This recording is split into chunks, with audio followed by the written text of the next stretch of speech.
The alien wolf howled at the moon until the human joined in and the pack fell silent. On a world where the native predators communicated through songs of haunting complexity, one human's simple, honest voice would reveal a truth the pack had forgotten for 1,000 years. The Vulcar were not merely wolves. They were the soul of the moon-drenched plains of Xylos, their silver fur shimmering with bioluminescence, their howls a tapestry of history, genealogy, and celestial navigation that had guided their kind for millennia.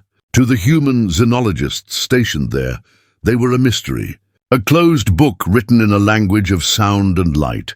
Dr. Aris Thorne had spent 2 years observing them, recording their songs and failing utterly to understand them. The pack, led by the immense alpha they had named Orion, tolerated her presence but offered no connection. Their howls each night were a reminder of the vast, unbridgeable gap between species. Then the great silence fell. Planetary alignment, a once-in-a-century event, caused the 3 moons of Xylos to vanish from the sky for a single night. For the Vulcar it was a cataclysm. Their world, their compass, their very religion was gone. That night no howls echoed across the plains. The pack gathered on the great mesa, trembling, their light dimmed. Orion stood at the edge, staring into the star-choked blackness where his moon should have been. He lifted his head, and the sound that came out was not a howl of power, but a raw, broken keen of loss and despair. It was the sound of a soul severed from its anchor.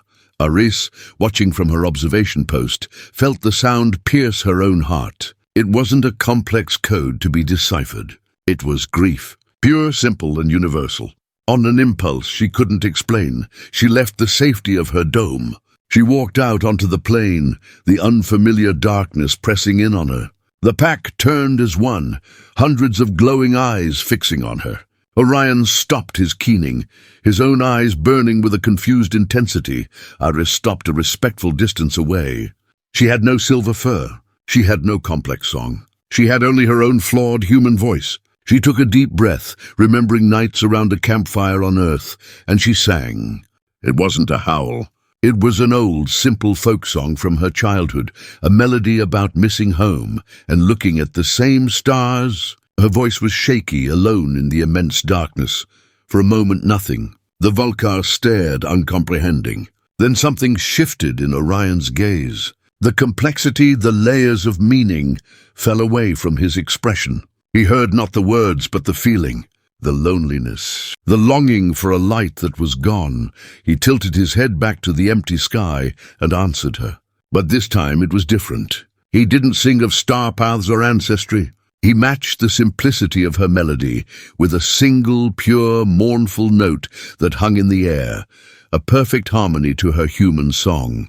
It was a howl stripped bare of all its intellectual grandeur, reduced to its emotional core. One by one, the other Vulcar joined, not with the intricate counter-melodies of their usual choruses, but with the same single, shared note. The entire pack, hundreds of voices, created a chord of such profound, collective sorrow and solidarity that the very air seemed to vibrate with it. Aris kept singing, her simple human tune now woven into this alien symphony of grief, and then, as suddenly as it began, they stopped. The plains fell into a silence deeper than before. But this silence was not empty. It was full. It was shared.